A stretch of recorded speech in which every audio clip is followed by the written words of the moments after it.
afternoon, class. Welcome to your first flying lesson. Stick your right hand over the broom and say up. Up! Wow. Mr. Longbottom, Mr. Longbottom, exactly where do you think you're going? Do you really have to go? Joanne Rowling is a British writer, screenwriter, and film producer. Her fame is linked to the Harry Potter series, which she wrote by signing under the pen name J.K. Rowling, where K stands for Caitlin, her paternal grandmother's name, which is why the writer is often referred to as Joanne Caitlin Rowling. How did the first book of the saga come about? Already in childhood, she had a remarkable imagination and she wrote many short stories. Throughout the school period, she met some people who would inspire several characters in Harry Potter saga.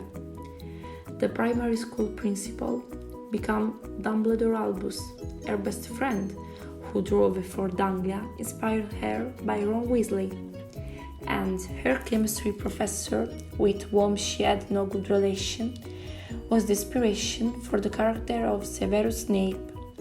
The idea of the book was born during a trip of the author from Manchester to London in 1990.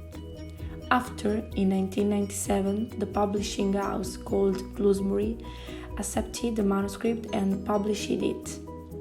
The success of Harry Potter and the Philosopher's Stone far surpassed the most optimistic expectation, garnering the approval of an audience of readers of all ages. Copies of Harry Potter were later released with an adult cover. The American rights to the book were bought by the Scholastic Publishing House for a very large sum, taking into account that initially Harry Potter was considered only a children's book. The first novel was followed by another 6.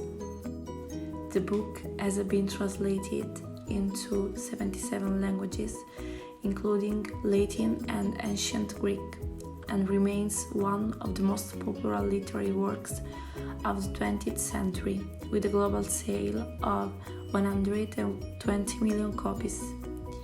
In 2001, a film adaptation was released by Warner Bros. And directed by Chris Columbus, which grossed over $1,900 million at the world's box office, and is ranked on the highest grossed movies in the history of films. At the beginning of the story, Harry lives with his aunt and uncle in the London suburb. He is an unhappy boy, subject to the harassment of his uncles and cousins, until one day a letter arrives and saying that Harry is called to attend Hogwarts School of Witchcraft and Wizardry. The uncles do everything they can to hide the news and keep the boy from leaving. After Hagrid, the school's janitor has to go in person to take Harry away. From Hagrid, Harry learns his history of being a wizard and of his parents' death due to Voldemort. Harry then leaves for Hogwarts School, and on the train he meets Ron and Hermione, who will become his best friends. They are assigned to Gryffindor House by the Talking Hat. During a clandestine night tour of Hogwarts Castle, the boys discover, in a section closed, a trapdoor protected by a ferocious three-headed dog.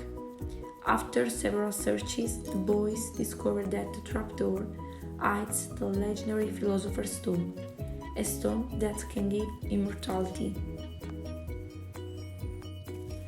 The three begin to suspect that someone wants to steal the stone, and they think in particular of the avid Professor Snape, a potions teacher. The suspicion is that Snape wants to steal the stone to bring back Voldemort's strength. As the situation becomes more worrisome and unable to warn Dumbledore, the boys decide to face the three tests before Snape. At the end of the trials, Harry not finds Professor Snape as he expected, but Professor Quirrell, the shy Defense Against the Dark Arts teacher. The latter is in fact an hostage of Voldemort, who has installed himself in the back of his head and control him from there. Voldemort would like to use Harry to seize the stone. In fact, only those who have no intention of using it can find it. Voldemort pounces on the boy, but the protection spell made by Harry's mother is still active, and at the moment of contact with Harry, Raptor is incinerated and Voldemort is again left without a body, surviving wholly as a soul. The film was written by British author J.K. Rowling, scripted by Steve Kloves, and produced by David Heyman. Is one of the most faithful films in the Harry Potter saga. The films began to move away from the books from the fifth onwards, with the arrival of David Yates as director of film adaptations. Despite these, the film Harry Potter and Philosopher's Stone also had a lot of differences from the book, as well as completely cut scenes and characters. Let's see the biggest differences. The beginning of the book and the beginning of the film are different. There are no celebrations of magician on the street at news of the expulsion of Voldemort, nor the description of the ordinary life of Dursleys. We are introduced to only Dumbledore and McGonagall and little Harry, but nothing is said about what happened to his parents. We are then catapulted into their private drive cottage on Dudley's birthday, which is faithful to his character, loud, violent, and spoiled.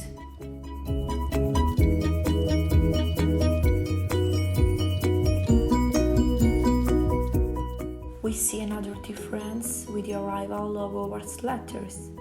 Actually, in the book, Uncles and Harry wander through several hotels before arriving at the islet in the middle of the sea.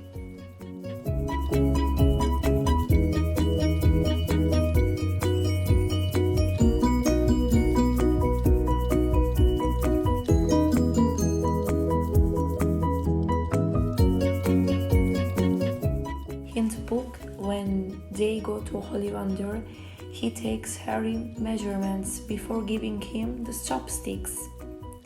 When Harry takes them, Ollivander realizes that they are not for him, even before he waves them.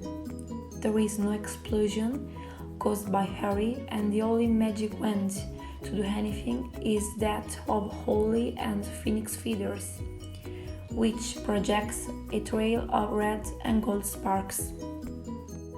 The difference is with the description of the characters, Draco Malfoy and Neville Longbottom. Neville will be replaced in a lot of scenes, such as the punishment in the Enchanted Forest by Ron, and Draco will be less present than in the books, and he will always want to ridiculise Harry as a good antagonist. Another represented place is the castle. Is almost perfect. The Talking Heads like to sing songs about houses, but these elements don't appear in the films. In addition, there isn't some subjects as stories of magic held in class by a real professor become a ghost. And also in the film, the first encounter between Professor Snape and Harry is marked by the scar pain caused by the face of Voldemort, who is watching the boy from the head of Professor Quirrell.